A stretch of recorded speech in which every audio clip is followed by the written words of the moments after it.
My name's Geraldine Kakeeway.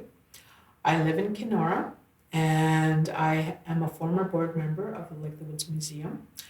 My relationship with the museum has started out with basically my love of history.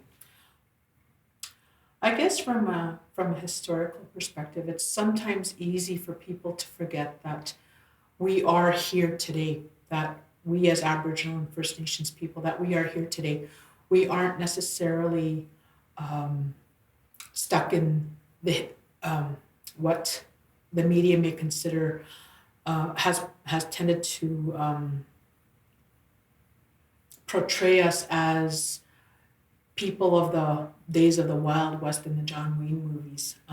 We are not a people that run around, necessarily on top of horses and whooping it up and whatnot. We are definitely part of today's society. We have definitely, I wouldn't say assimilated, but we have integrated. We are we are here today. We aren't frozen in time. We we participate in our ceremonies, in those adaptations. I like to think of those beautiful leather beaded gauntlets, those beautiful leather um, bandolier bags, and all the intricate beadwork and how the artistry of our peoples has been so strong and so beautifully represented in the museum cases. But at the same time, artisans have adapted to the materials that are available today, and our artwork is certainly very colorful and intricate in its own right, using modern day materials. And when people have the opportunity to attend powwows or in the area, they will see that those adaptations have definitely been made, but yet staying true to um, the foundations of some of the regalia, and but yet people make it their own. It's I think it's a true testament to um, our ability to adapt and to remain current and to remain yet true to our traditional practices and ways of being. I guess my personal connection to my culture is I don't participate. I'm not a dancer. I don't own regalia, but my foundation actually started very strongly with my grandmother, my maternal grandmother. Her name was Mary Jane Gochi. I can't remember what her Indian name was, but she was a very strong woman. I spent an awful lot of time with her as a child, and she very strongly insisted to my mother that we had to speak the Ojibwe language, the Anishinaabe language, and we did. We grew up speaking. It was our first language growing up, um, and that's a testament to my grandmother. My mother, her name was Madeline Bird. That was her Bird was her maiden name, but she was Madeline Kakeeway.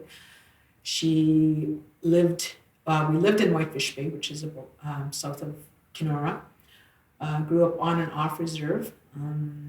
My mother attended residential school. She attended St. Mary's Residential School here in the Rat Portage area, Kenora area, and as did several maternal aunts and uncles.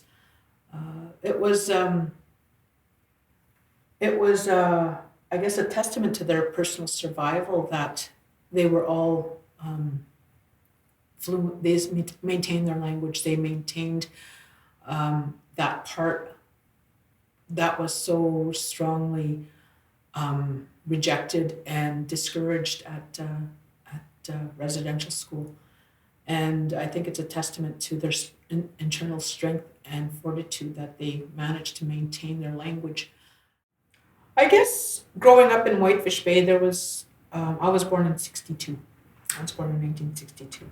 And I remember when powwow started making a comeback. I probably about I was about maybe 9, 10 years old in Whitefish Bay, and I remember um, people coming to the community in the summer for powwows, and there were often huge gatherings, and yeah, it was something that I always enjoyed. I remember falling asleep to the sound of the big drum pounding, and it seemed to uh, um, beat with my heart. It was, and I always found it really neat to be able to fall asleep to the sound of the drums growing up. So, and um, and they were huge gatherings. I think, like I said, I'm not a dancer, but I enjoy seeing, going to attending powwows as a spectator, and I enjoy seeing the dancing and the different styles and those adaptations.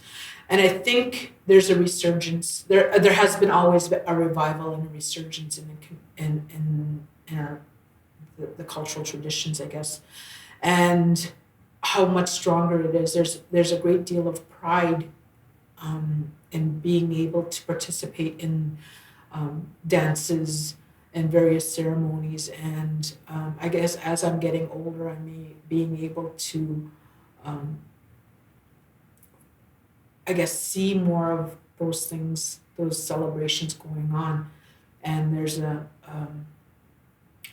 and it's so nice to see. It's so nice to see how people are participating in, and how people are being welcomed into the dance circle, I guess. And it's strong. It's strong in our communities. Our language. I was at a workshop about a week ago, and the presenter was from out west, and he said that the languages were extinguished, and I took exception to that, being from this area, because we have a lot of fluent speakers, and our children are learning it more at the community level. It's being taught in classes, both on and off reserve. So, like I said, I think revitalized is probably a really, really good word. And it's continuing to live on. So I took exception to this gentleman, a learned gentleman, who came and said that he said that the languages were extinguished through residential school. I'm proof that it wasn't, because my grandmother insisted that we speak the language. There are really, really good people in Kenora, and there are good people in First Nations communities who are working really strongly to try and make our communities good places to be. I'm not trying to sugarcoat, the bad things, but um, we're we're a resilient people. We've continued to be here, and we will continue to be in the future. Our languages are making a resurgence. They're being revitalized. Our ceremonies are not going away, in spite of um, efforts by a government to um, be rid of the Indian. Um, so I think, for all intents and purposes, it behooves us all as citizens to all get along